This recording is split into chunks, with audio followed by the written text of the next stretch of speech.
One of the most common questions I see from newer players is simple. What color should I actually play? Maybe you've just started the game, maybe you're coming back for OP16, or maybe you're looking to switch decks for the new format. There are so many different leaders and so many different strategies that picking a deck can feel overwhelming. So today, I'm going to break down each color, explain what they do best, their strengths, weaknesses, and the type of player they're best suited for. Hopefully by the end of this video, you'll have a much better understanding of which color belongs in your deck box. Let's start with red. Red has always been the color of aggression. If your goal is to put pressure on your opponent from turn 1 and keep that pressure going for the entire game, red is probably for you. Red specializes in power reduction, efficient attacks, and it forces your opponent onto the back foot. Many red decks want to dictate the pace of the game and make the opponent react to them rather than the other way around. The downside of this is if you lose control of the game, red can sometimes struggle to recover compared to other colors. If you enjoy fast games and constantly applying pressure, red is definitely worth looking at. A great example of what red wants to do is OP1 Rono Zoro. His effect is, at the cost of 1 Don, all of your characters gain plus 1000 power. That one line basically sums up red as a color. Red wants to attack, apply pressure early, and turn every character on the board into a genuine threat. With Zoro, even your smaller characters become much harder to ignore. Your opponent has to commit more counter from their hand, respect more attacks, and if they fall behind early, it becomes incredibly difficult to recover. That's the main appeal of red. You're not looking to sit back and wait for the perfect late game turn. You're looking to force your opponent on the back foot from the very beginning and keep them there until the game ends. Green is all about board control and efficient use of characters. Resting opponents' characters, resting your own characters, and attacking multiple times. Green has always been the color that rewards careful planning. A green player often feels like they're getting more value out of every card than their opponent.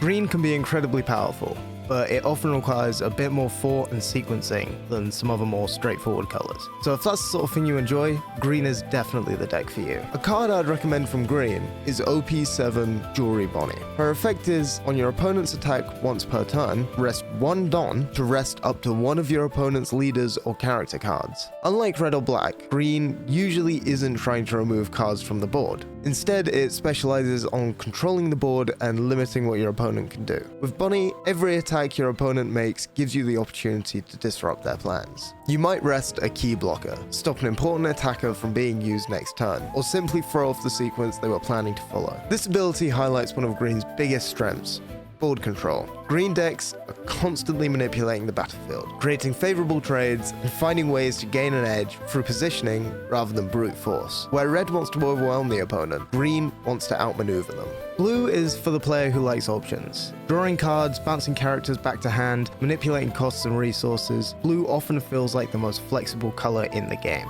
A good blue player can adapt to almost every situation because they're constantly seeing more cards than their opponent. The trade-off is that blue decks sometimes require a bit more game knowledge to get the most out of them. For blue, I would pick OP15 Rebecca. Her effect makes it so that your leader cannot attack, but you may rest your leader and return one of your Dressrosa type cards to the owner's hand, and then play up to 1 Dressrosa type card with a cost of 3 from your hand. At first glance, this ability seems strange. Most leaders want to attack every turn, but Rebecca gives that up in exchange for something blue values much more: efficiency. By returning one of your own characters to hand, Rebecca allows you to develop your board while repeatedly reusing powerful effects. The same card can generate value multiple times throughout the game. That's something you'll see across the entire color. Whether it be drawing cards, bouncing characters, or recycling effects, blue is always looking for ways to get more out of its resources than the opponent. Purple is probably one of the easiest colors to understand, but one of the hardest to master.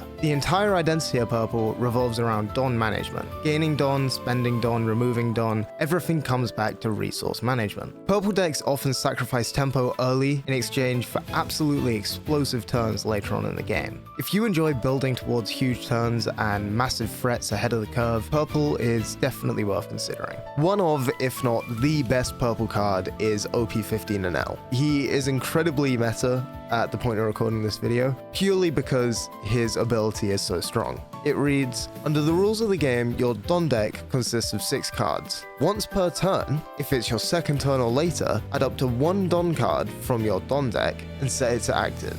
and add up to 4 additional Don cards and rest them. Then, give up to 4 rested Don cards to one of your characters. Purple has always been the color that bends the rules of Don management, and Enel showcases that better than almost any other card. With a single activation, Enel can generate an enormous amount of Don, and immediately convert those resources into additional pressure. Plays that would normally take several turns to set up can happen much sooner than your opponent expects. This is the heart of Purple's strategy. Every decision revolves around gaining, spending, or manipulating Don in ways that other colors simply can't. Black is arguably one of the most controlling colors in the entire game. Cost reduction, character removal, board control. Black specializes in making sure your opponent's cards don't stay on the board for very long. Black rewards players who enjoy planning ahead and understanding exactly which threats matter and which threats don't. If your favorite games are the ones where your opponent never gets a turn, black might be for you. Now the card I'd recommend you try for black is actually a multicolored card. It's Green-Black Isho from OP4. His effect is that at the cost of 1 Don, you can give all of your opponent's characters -1 cost, and at the end of your turn, rest 1 Don to set up to one of your characters with a cost of 5 or less as active. Most colors are about power, but black cares about cost. By reducing the cost of every opposing character, Isho makes them vulnerable to black's ability to remove cards. Characters that would normally be difficult to deal with suddenly become easy targets. His second effect also rewards efficient play,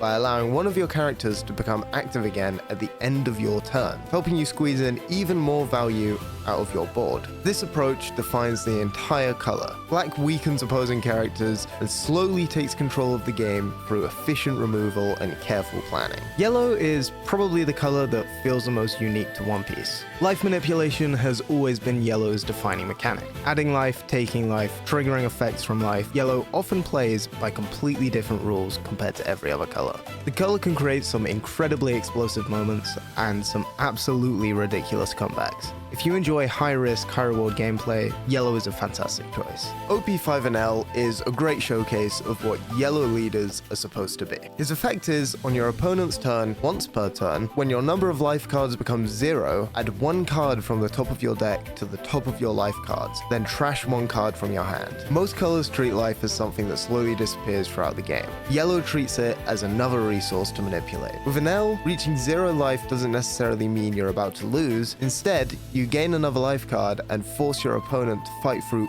all over again. That's what makes Yellow so frustrating to play against. Just when you think you've finally broken through, it finds another way to keep itself alive. Whether it's adding life cards, taking life cards, or triggering powerful effects from life itself, Yellow consistently interacts with a mechanic that most other colors barely touch. As a result, Yellow often creates some of the most dramatic comebacks in the entire game, turning positions that look completely lost into winning ones.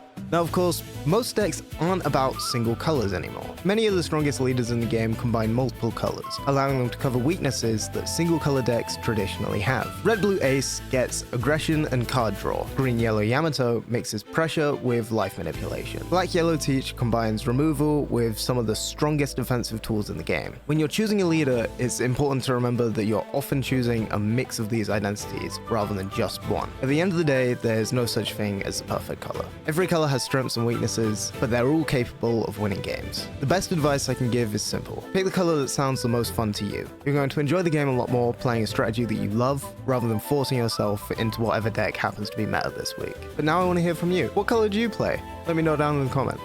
If you enjoyed this video, don't forget to like and subscribe, and I'll see you in the next one.